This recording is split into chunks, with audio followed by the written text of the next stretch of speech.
Hello guys, আজকের এই ভিডিওতে আপনাদেরকে স্বাগতম। ভিডিওটির মূল বিষয় হলো স্মোক মেশিন সম্পর্কে আলোচনা। ফ্যাক্টরিতে স্মোকিং মেশিন কিভাবে সেলাই তৈরি করা হয়।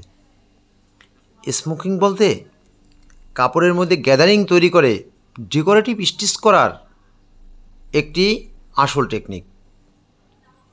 গার্মেন্টস ফ্যাক্টরিতে স্মোকিং মেশিন দেখুন মিনিটে হাজারো সেলাই করছে।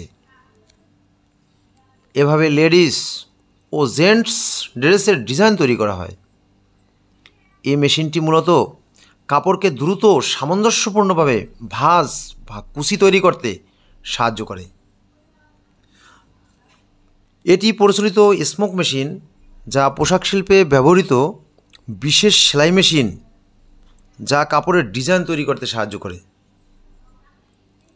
যদি কারো এই ভিডিওটি দেখে ভালো লেগে থাকে, অবশ্যই লাইক, কমেন্টস ও শেয়ার করতে ভুলবেন না। ধন্যবাদ সকলকে। আসসালামু আলাইকুম।